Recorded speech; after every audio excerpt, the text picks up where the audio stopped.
were able to verticalize to the proper height, and that didn't allow the face to grow. What can be that strategy that in those patients that we know where they're coming from, and then we know how complex it's going to be to reverse that aging into the temporomandibular joints and the cervical structure? Well, you said a very interesting word. You said compensation. The first thing you have to remember that in biology, compensation does not exist. And whoever tells you that these biological structures, call it teeth, bone, etc., are compensating, never compensates. It's always a seat for a disease. It's a problem of time. So don't think about compensation. Compensation does not exist in biology.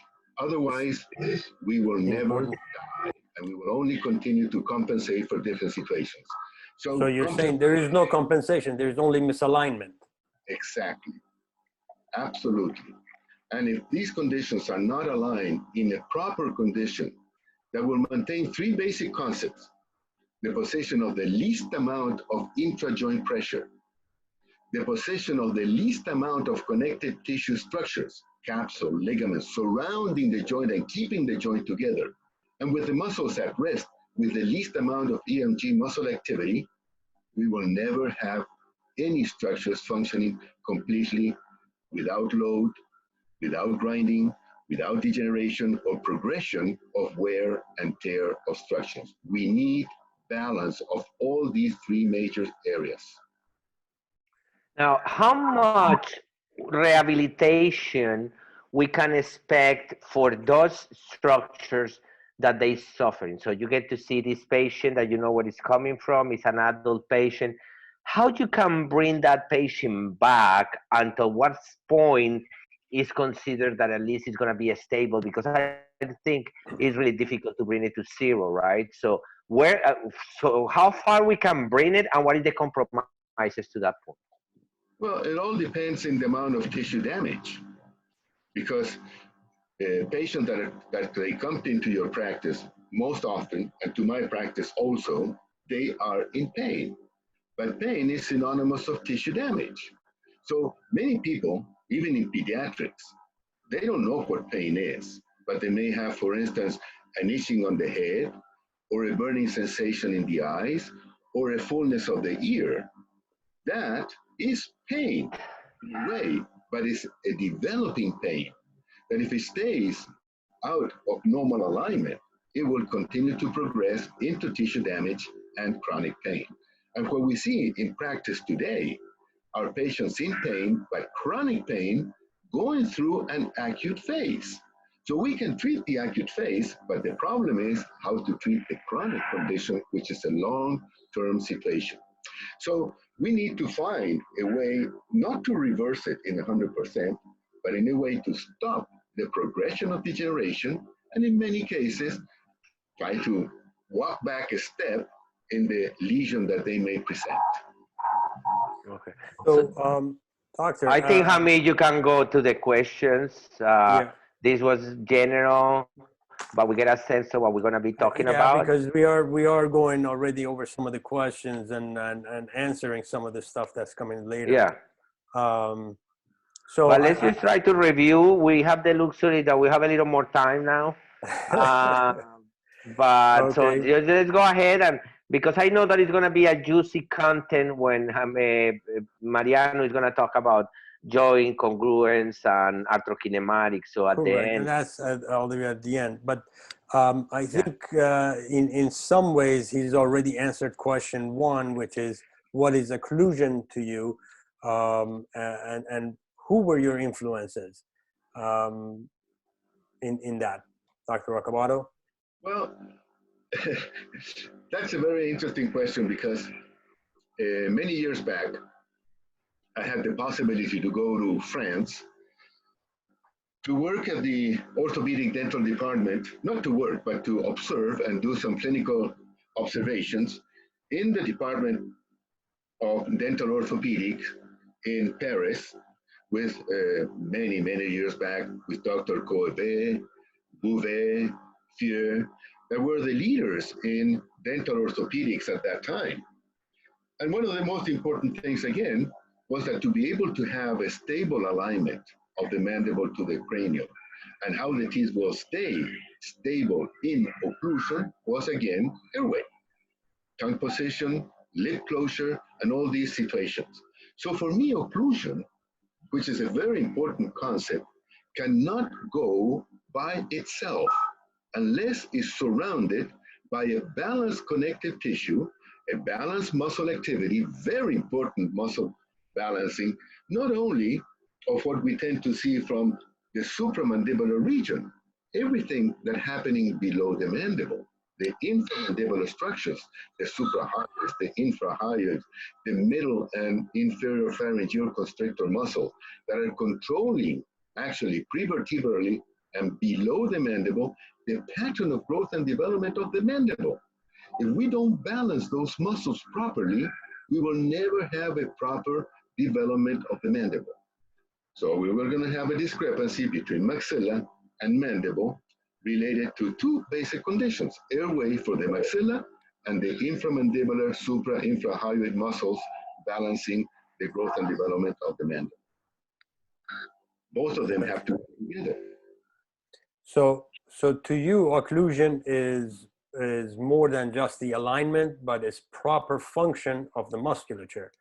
Because Absolutely. like any system, without the input of the muscle or the energy, nothing will stay in the right place. That's correct. If you don't have normal lip closure at rest, you will always have parafunction, basically of the supramandibular muscles. So what is that going to cause? Loading of the teeth. So the teeth become very maybe stable according to basic principles of occlusion, or maybe unstable occlusion, but with increased muscle activity, they will have wear and tear. Why? Because of the increased loading. And gliding with load in any structure is synonymous of wear and tear. You call it grinding. You call it grinding. We call it basically joint degeneration. Thank you. The second question, Dr. Rocabado, is what factors or which factors do you consider prior to stabilization as it pertains to your work? Yeah, in him, the tweak is because mostly as dentists, we depend on them. Let's try to tweak the question for him, and let's say, how is that game in that part that you're gonna start treating the neck? Like, are we always thinking in physical therapies in our thinking process? Like, how you consider the occlusion stabilization by some device that change the relationship between the jaws during your phase of corrective treatment? Well, I'm sorry. I actually have a computer on my side just to follow the ideas. Okay, first of all, I said something that for me is extremely important. You have to have a sequence of approach of observation. For me, three basic concepts, as I said: joints, connective tissue, and muscles. And I have to find that position.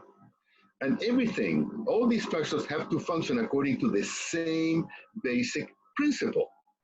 If I don't have a normal alignment of the position of the head in relationship to the rest of the body, then usually we say it's an alignment between a bone in the face, the malar bone, and a bone at the level, basically, of the shoulder girdle, the sternum, malar sternal alignment. That's the position of the least amount of EMG muscle activity of all the surrounding muscles producing an effect of position of the head to the cervical spine and the shoulder girdle, which is the seat of the system. That's the main objective observation that we should all follow. In that position, what do you have to do? You have to put a mandible related to the cranium.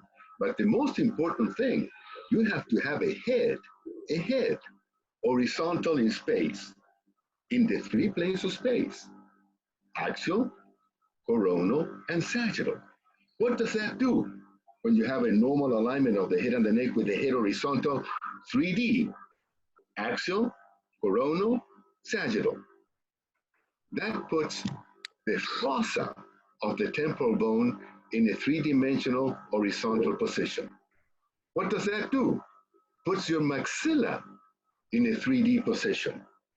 Your maxilla, axial, coronal, and sagittal. So the most important thing, that's why I am a fossista. I've been a fossa man for all my training. The fossa is the most important thing on the system. Why? Because the fossa determines the position of the disc on the fossa and determine which are the landmarks. That posterior dense portion of the disc has to be at the center of the fossa. Yeah, but that is it start becoming complex because I think this is the part that is gonna be the last question at the end when we talk about the position of the condyle. So maybe at that point, people is gonna understand whether this has to be into that distal part. I don't care. I don't care. What I'm trying to put up is a point. The most important thing is to determine the position of the fossa. And you determine the position of the fossa by a three-dimensional position of the cranium. And that will also determine the 3D position of the maxilla. Then you can make the mandible function into that position. With the disc in the right position on the eminence and the fossa, then you can determine the condyle on the disc and the fossa. Now you can find a position where the teeth should fit stable so that that position will remain functioning in the three planes of space, in protrusion, in lateral excursion, and at the end, in opening, in a functional relationship, friction-free, pain-free related. So in that condition, you find the three basic elements: the position of the least amount of intra-joint pressure, the position of the least amount of connective tissue structures holding the joint together, and at the end, the muscle allowing freedom of movement. Joints need stability. Muscles need freedom. For that freedom, you need to have a stable cranial-mandibular joint, fossa-disc-condyle relation. I think my question was going more that if you use any device between the teeth to break down that pathological bite that is really proprioceptive, that is having a lot of ingrams for the time that you're gonna do your therapy, or do Correct. you So think that it can help how to do you have go a better exactly? alignment of the joints? Yeah. How do you go about attaining that stabilization? I guess that's our question. Well, elements that we use, and I use interocclusal appliances, orthopedic interocclusal dental appliances, most of the time called splints. We have different names in Latin America: guardas, goteras, placas. They all do the same. The problem is how you design them in order to give the proper proprioception of the teeth when they come into contact into that appliance. Sometimes it could be an upper, sometimes could be a lower, depending on many situations that the dentist will have to make the decision. I can help you, guide you, maybe which would be the best area to work depending on what we want to change. But the dentist has to be able to develop those appliances properly. Do you normally use anatomic? I'm sorry. Do you use anatomic appliances, or are they flat splints, or? Well, no, but I would say depending on the phase of treatment.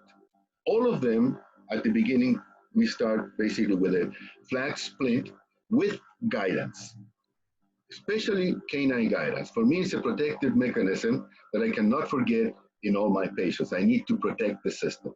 And to protect the system, we need to unload.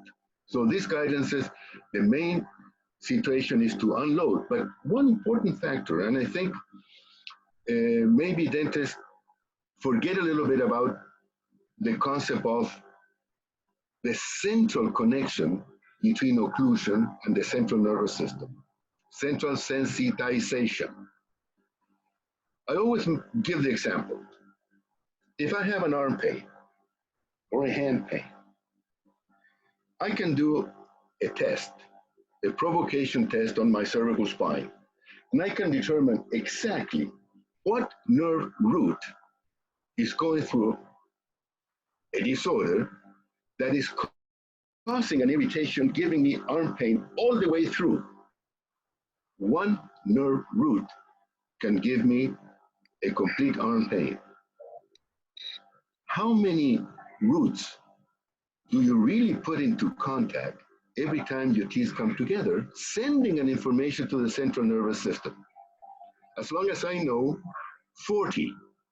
So if one nerve root can give you completely arm pain, what can 40 nerve root do by sending information to the central nervous system? That's the first thing I have to think, that I need to, in a way, avoid or decrease or depress sending that amount of information as a wrong information to the central nervous system. So that appliance has a very important point to keep that information in the right proper position, so the central nervous system is not going to send back the wrong information or an increased sensation of a disorder between occlusal contacts. So we use a very simple flat splint with guidance, with occlusal contacts very stable, very fine occlusal contacts that will have modifications during the process of treatment. Because every time I do any movement to the position of the head in any direction that I want to treat the head, it will immediately change those occlusal contacts and send a different information to the central nervous system. That's what I have to be aware, that I cannot be away from the connection with the dentist, because the dentist will have to be immediately working after my procedures to bring back that stable relationship. Correct. And to maintain a good proprioception to the central nervous system. Perfect. Perfect. All right. Great.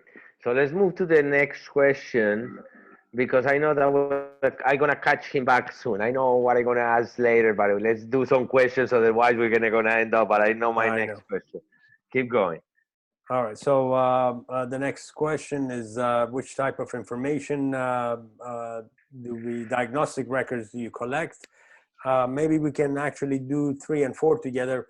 What instruments do you use, and what diagnostic records do you take? Okay, very good. Here we have to divide a little bit the information, because I think it happens all over the world. Whoever gets the patient first is how you start the treatment.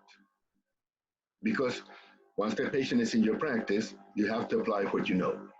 What I like from the dentist, when they do their initial evaluation, is that to be able to mount the case. I want to see the cases mounted in an articulator. The reason is because it not only gives me information of probably the true occlusal contact that that patient has, and not what basically I see in the mouth of the patient. Most of the time what I see in the mouth of the patient is what we call a compensation, which is not the normal or actual condition. Once you mount it on the case, you really see the condition. And with that articulator, I can show the patient his problem. And I can show him maybe how that mandible slides in a different direction every time those occlusal contacts come together, or how I see maybe a pivoting effect that is taking the condyle out of the right position. So for me, it's a learning instrument to communicate with the patient. Secondly, I want to see my patients today with a fantastic tool that we have available, which is this 3D imaging through CBCT scans or high resolution tomographies, that today gives us a very, very accurate observation in a 3 dimension. And today I can say that if we really analyze dynamically these images, it gives me the right to say that I'm right, that the problem is more axial then coronal, and at the end, we end up with a sagittal disorder or misalignment. For many, many years, until probably a few years ago, everything was relied in a sagittal observation. Everything was sagittal. And from a sagittal observation, we were trying to make a three-dimensional diagnosis. That's why we made so many mistakes. Now that we have this tool, the most important thing is axial. I want to see the axial spaces between the medial fossa of the temporal bone with the medial pole of the condyle. And they are supposed to be proportionally on the right and the left. Absolutely. This way. Don't forget that the temporal fossa only has a medial fossa and does not have lateral fossa. And that's why you need, on the temporomandibular joint, such a very strong, stable medial space, because you don't have a lateral. So you start from medial, very stable medial relationship between the temporal fossa and the medial pole of the condyle, the temporal fossa. So it's a fossa problem. Secondly, you want to see the same stable alignment coronal. Don't forget that the temporal fossa is a dome. The concept of dome. I don't know if you can see my hands. Yeah, we can. Okay, good. So if I have a condyle and I have a fossa, this is a dome. So every time I move this condyle on the dome, I open not only the superior space, but also it opens the lateral and the medial spaces, because it's a dome. So this position in a coronal observation, you need lateral and medial coronal observation and superior space. Finally, you want to find the position of the fossa horizontal, then you determine the position of the disc, and then you determine the position of the condyle on the disc. But start axial, because every time I go to lectures and meetings, they say the condyle is stable in the fossa, and they show a sagittal position of the condyle, nicely sit in a certain position of the fossa. That can be with a medial space not aligned properly. So that condyle is not in centric relation, is out of centric relation if the medial spaces are not proportional, even though your condyle in the fossa and the sagittal plane shows absolutely normal. No. Fantastic. Unless you have axial, coronal, stable position, then you can determine the sagittal. All right. I think we're going to have to, we only have 30 minutes and we only gone through 4 questions. This is going to, yeah, but I was checking and some questions that definitely Okay. doesn't apply much to him. Okay, so why don't you eliminate those? Because, yeah, I think, okay, so let's go briefly, Mariano, in reference to vertical dimension. Of course, for him, aesthetics, besides facial analysis, because it's a point. I have 2 questions for the audience that they send in messages here. Somebody wants to know, and this was like the thinking process, is because we asked a few minutes ago what instrumentations you use. And then by the influence of my friend Francesca, she always asked me this question, is say, are you be able to treat a patient if you're in an island in a desert that you don't have no equipment whatsoever? Wait. You're talking too fast, and I didn't get your last part. the question is that if you did not have any instruments available to you, if you did not have a CBCT, can you treat that? Basically, this is one of our friends that yeah, because it's too kind of, yeah. Perfectly well, 2 conditions. Imaging is very important, but it's an adjunct to diagnosis. That's all. Once you have, if you don't have an imaging, there's 2 very important concepts. One is dynamics. And in dynamics of the craniomandibular system, it functions according to a 4-to-1 ratio, which means that for every millimeter of lateral excursion of the mandible, you should open 4 millimeters on the contralateral joint. So if I go towards one side, the opposite joint will open proportionally. So, which is the most important movement on the craniomandibular system? Lateral excursion, not opening. Opening is the result of lateral excursion to the right, lateral excursion towards the left, and if I have 10 millimeters to the right, 10 millimeters to the left, I should be able to open 4 millimeters. 40 millimeters. It's a 4-to-1 ratio. And the same thing happens with protrusion. If I have 10 millimeters to the right, 10 millimeters to the left, I should be able to protrude on the midline up to 10 millimeters. Very important. Now, if you look at this system between lateral excursion and protrusion, dynamically, the amplitude of movement of the condyle, when I protrude, that amplitude of movement posteriorly to the wall of the eminence, this way, should be the same amplitude of movement of the condyle in lateral excursion towards the opposite side. So if my right joint glides posteriorly, anterior posteriorly, and does this, the same thing does in lateral excursion towards the opposite side, back and forth.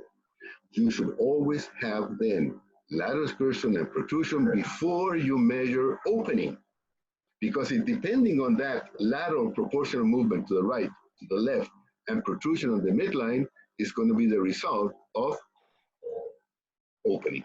So I need lateral excursion, protrusion, and at the end, opening on the midline. That's one thing, 4-to-1 ratio. Secondly, is the study of the pain map. The pain map at the level of the temporomandibular joint is a study of That was the next question. Excellent. tissues. So all the structures around the joint. Just do one simple thing. 2 fingers. Put one finger in front of the tragus of the ear. Your middle finger in front below the zygomatic arch. The middle finger is in the anterior portion of the joint. The index finger is posteriorly to the joint. All the structures around the front finger and all the structures around the posterior finger, they should be always asymptomatic. If they are symptomatic, that means you are in a position creating, by dynamics, soft tissue damage. That joint is not in centric relation. And So, by centric relation, you really are talking about the anterior, posterior, and medial positioning of the condyle itself. You're not really talking about any The congruence of the surface.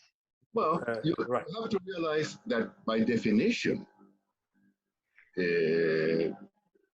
at least some of the definitions that we mostly use, it says that centric relation at the level of the craniomandibular system as a fonda, fossa, disc, condyle relationship is the most anterior, superior, and medial positions of the condyle. So those condyles should be this way, and this way bilaterally, medial.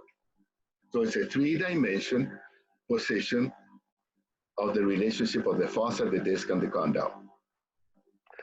Okay, that's an important question because somebody in the audience was asking about this relation. Another point that I want to touch in this, so basically let me just wrap this concept. So based in dynamics, and you just talk about the dynamics of the mandible, you were talking about the ratios, so that means that if we're in the desert and we don't have no equipment, observation of dynamics of the mandible, it will give you an idea of what's going on into the jaw joints. That's one point. The second point that I take for this is that if we understand the anatomical landmarks and we are able to understand the way to make the palpation of these structures, that they're not supposed to be symptomatics, then you can also determine what is the problem. That's why you can say that X-rays can become additional because clinical expertise first, right? Because this is what now the last part that I want to connect with this, because this is really valuable, that technically we can treat patients just with clinical knowledge about dynamics, is in something related with craniofacial asymmetries or facial asymmetries of craniocervical origin. And this is really important because we in the time now, at least before COVID, that everything was oriented based in aesthetics. And I noticed a movement of try to make aesthetic compensation of facial asymmetries that necessarily were asymmetries structural, and mostly the asymmetries that I'm seeing is postural asymmetries because the cervical spine is putting the neck in compromised position. Can you go a little bit about that foundation, about how you can identify based in head posture, head position, natural head position? Can you give us an idea how we can help us to determine cervical stability or misalignment? Okay, that's a very interesting question because asymmetry is something that we see very, very often in clinical practice. Some of them are because of structural or skeletal changes. Maybe one condyle bigger than the other, maybe one ramus shorter than the other, maybe one body of the mandible did not develop properly, etc., etc. But what we see most of the time, these are positional faults of cranial, cervical, craniomandibular structures. I've been preconizing for many, many years now that this is a combined system that is called a 50-50%. How the cranium is the major concept. The major idea is that the cranium articulates posteriorly 50% with the cervical spine and articulates anteriorly 50% with the mandible. It's a 50-50%. Right, left, anterior, posterior, everything is 50-50%. Supramandibular 50%, inframandibular 50%, prevertebral 50%, paravertebral 50%. Everything has to be balanced in a 50-50% concept. Now, in the area of how it relates the cranium to the mandible, there's a very simple concept. If I have a lateral rotation of the cranium, this movement is happening at the level of the craniovertebral joints. The cranium is gliding laterally on top of the cervical spine. There's a connection that we don't have to actually deal right now, but when the cranium rotates laterally, it also makes an immediate rotation effect on the second cervical vertebra axis. So it's a lateral rotation of the head, in this case towards my left. C2 is going to be rotated also towards the left, being this my left side, probably your right side.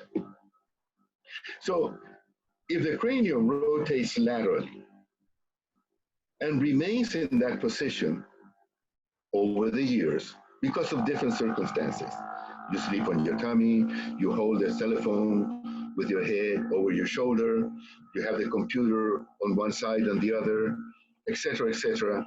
Your wife sleeps on that side of your shoulder and you keep your head towards your wife. Now, you have to consider both activities of daily living and activities of nightly living, causing positional faults. So if my head is laterally rotated in a state of immobilization with C2 in a state of immobilization, I get an immediate facial asymmetry.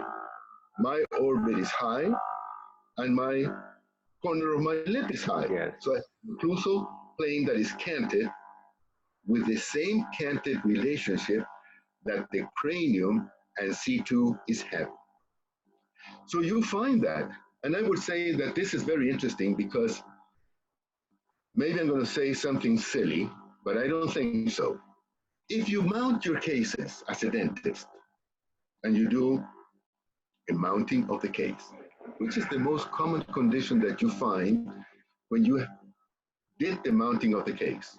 In my observation, you will always have a unilateral molar contact on one side. And most of the time, it's in the most posterior available molar, only on one side. And you mount the case constantly, and you find that constantly you have one occlusion in the last available molar. Why does that happen? Is it a dental problem? It could be. Maybe you had a loss of a tooth and everything migrated, etc. Maybe you lost the anchorage of your molars and they tilted. Could be. But if you think about it, every time you have a contact on the last available molar, only on one side, it's because you have a craniovertebral disorder with a high observation of facial asymmetry. So when I see the mounting of the patient and they say, oh, look, this is not what the patient has in the mouth. You see this on the articulator and you see only one occlusal contact on the left side, I say that's a craniovertebral problem. Now, so the question is, so we have the patient with side bending to one side prior, and now we have gravity. How much influence of that gravity and the connection to the hyoid and to the clavicle is going to help to pull this condyle medially into the axial view? That is what you focus more in your diagnostic at the moment. What is that relationship between that middle shift of the condyles in relation with that bouncing of the spinal processes of C2 when you create the pathologic side bending that became the habitual condition of the patient?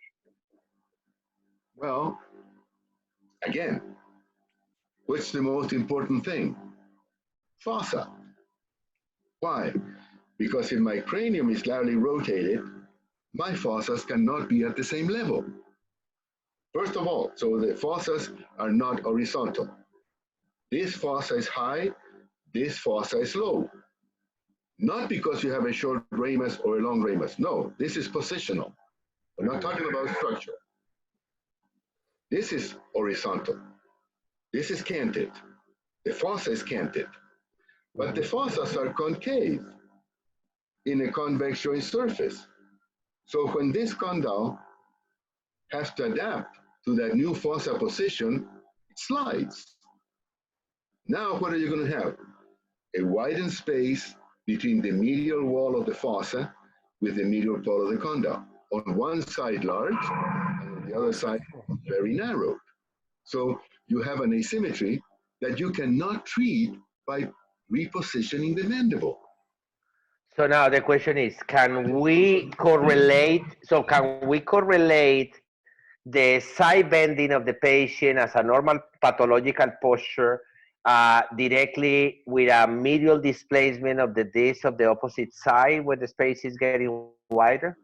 We can probably presume many situations happening, because don't forget that you're dealing between the condyle and the disc is a convex on a concave joint surface. So if this is the disc and this is the condyle, every time they glide, because it's convex and concave, they glide in opposite directions. But the same thing is going to happen in the coronal plane. They do this. So working in the concept of biomechanics, you cannot forget the concept of convex on concave and concave on convex. Those movements that happen according to this arthrokinematic patterns of movements happen all the time at the level of the temporomandibular joint. So if this movement is happening in this direction, I may have that this fossa may be out and this fossa may be in. So if one goes in and one goes out, depending on the movement, how the condyle moves in relationship to that convex concave joint surface relationship, if the medial space widens, the disc will move towards the wider space because it has more space to move. But it not only happens because of space, it's because it's a convex on a concave. So if the condyle basically seems to be gliding laterally, the disc is going to move medially. And that's a normal arthrokinematic pattern of movement between the condyle and the disc. It's going to bring us to our most favorite question, because we're at the last 12, 13 minutes of our time. The last question that Harry wanted to really have you talk is the same arthrokinematic and osteokinematic differences that happens in the joint. Yeah, you get to saw the MRIs that I just saw you send you that it shows mandibular movements, and also so you better than anybody has been doing studies with me utilizing this technology to see your motion in real time. Correct, but How he can describe these momentums that is happening for a physiological standpoint, and also like to create a differentiation to the audience of the confusion between osteokinematics and arthrokinematic pattern. Well, that's a question that lasts about 2 years of master's degree. okay, boil it down in about 10 minutes now. 1 minute for osteokinematic and 1 minute for arthrokinematics. Okay, I'll do 1 year in 1 minute. Okay. When I open my mouth, I'm moving this point of the mandible away from the maxilla. One bone moving away from the other bone. That is osteokinematics. If you raise your arm, that is osteokinematics. The interesting thing is what is happening inside the joint to accomplish that osteokinematic pattern of movement. It can happen many ways. If I open and I measure 40 millimeters of opening, fantastic. If I look and you look at myself, I don't know if you can see me, my perfect profile. And I open 40 millimeters.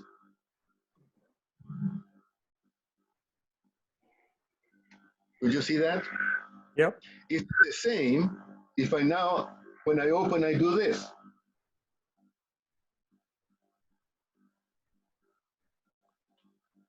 Both of them have 40 millimeters of opening, but inside the joint, it's different.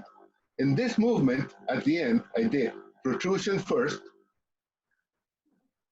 opening second.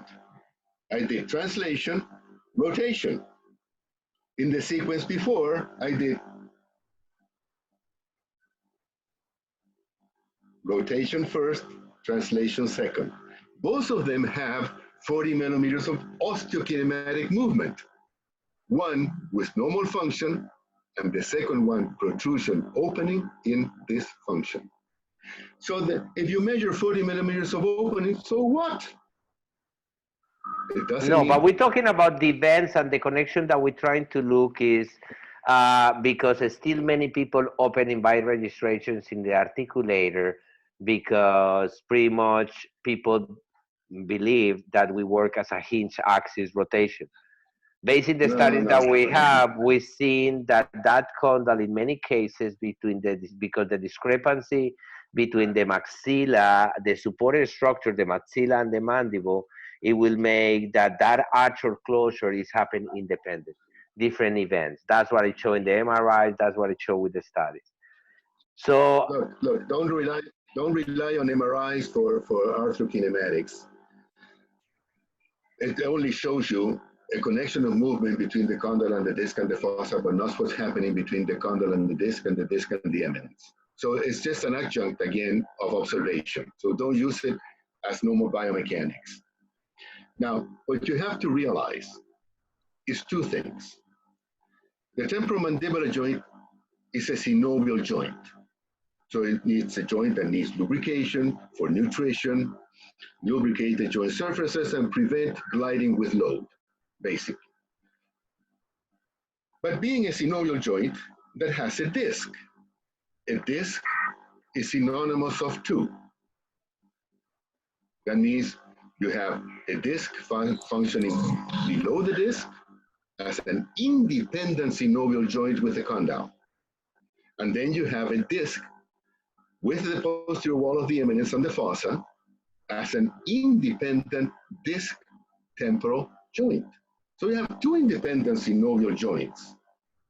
So what happens between the condyle and the disc is independent of what's happening between the disc and the fossa, even though during function, they function proportionally at the same time.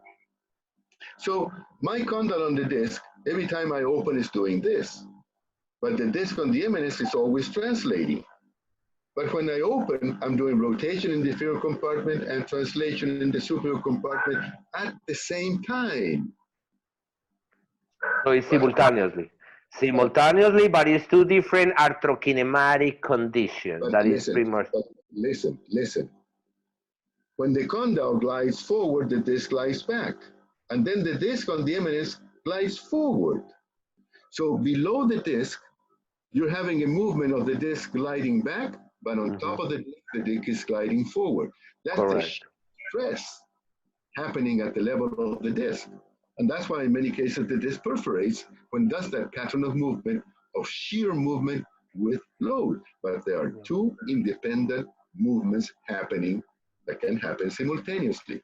The only thing, you have to make them work proportionally, without load, without friction, and without intra-joint irritation. That is your job. Now, this question has another connotation related with the position that you will consider that condyle need to end up. And Peter Ferro, the afternoon, he mentioned your concepts about the biconcave disc and how we need to look for stability into the temporomandibular joints. But also it's a question that we skip, but also has some value, and maybe we can integrate the answer both together. And it's about the injections of growth factors into the joints. And like here, we have a neurologist that he make injections into the cervical spine to create corticalization and create connective tissues. So how you think, first of all, where do you think that condyle has to end up? Can you describe any specific condition? And second one is, do you believe or are in using these injections or growth factors into the joint to benefit the deformities, let's say, or regenerate those structures? Well, I think that in general, the first thing you have to be aware of, the cartilage of the temporomandibular joint is different from the cartilage of a knee or a shoulder or a spine. On the knee, you have hyaline cartilage. On the temporomandibular joint, you have fibrous cartilage. And that's why the joint shows the possibility to remodel. I don't know if it's to regenerate, but has the ability to develop a different type of tissue, but it's not cartilage. It's a fibrous tissue. So it will never have probably the same resistance, but it functions as a cartilage. So it has the ability to remodel and has the ability, again, to have the ability to regain new tissue. And that is what we call actually remodeling. And sometimes people even call it growth. And they show growth of the condyle because of that condition. But it's only because it's fibrocartilage. The most important thing is function, again, for that to happen. If you continue to function with load, it's not going to happen. If you deplete blood supply, it's not going to happen. So you need to have normal blood supply and you need to have normal venous drainage to be able to allow that to happen. If you don't have normal blood flow, it will never happen. So make sure that when you treat your cases, you don't deplete blood supply with whatever you do. So in other words, do you think it could be helpful, but you have to take the traumatic load off of the joint for it to be successful? The joint has to be set in a position to be able to glide without load. Right. No, it makes complete sense. You cannot have a trauma constantly happening and then expect for healing to happen. And now, one little more question in reference to that. Wait. Before you ask me another question, with the same idea that you just said, that's why you need lubrication. That's why it's a synovial joint. if you're able to distribute the synovial fluids all the way around the condyle, from lateral to medial, posterior to anterior, make it in axial movements, get all the condyle completely surrounded by synovial fluid, you can nourish that condyle to be able to remodel. If you don't have lubrication, it will never happen. Of course, it makes complete sense. But at the same time, if we have, let's say, if we have reposition and put that condyle in the correct centric position, the administration of these growth factors could possibly accelerate that healing, Yes. or regrowth, or remodeling, as you say. That's because of blood supply, oxygen. You need. Well, they do increase the blood supply. Yeah, that's one of the things that they do. Correct. Sometimes you lose terminal blood supply, but you still have a lot of collateral blood supply coming from the posterior of the condyle or laterally to the condyle, etc. So that's why you have to keep the joint completely unloaded, laterally, medially, posteriorly, superiorly, anteriorly, with normal function. If you leave just one side of the joint loaded, it may not happen. That's why it's so important to settle the fossa horizontally so that that condyle can move with freedom inside the fossa. Perfect. Javier, did you have another question? We have. Yeah. So the last question can be connecting everything that we've been talking. So let's say that we have a patient with jaw degeneration. So you can observe a condyle that is smaller than the other one, that is an active situation going on. And now your main point is to create function and dynamics that joint. My question is, are you taking as a consideration the different substance, the different size of the elements in reference with the muscle length to stabilize that joint as a close pack to execute a harmonic function into the joint? I think probably I didn't have enough time to mention this, but the most important thing is muscle function. You need proportional muscle activity.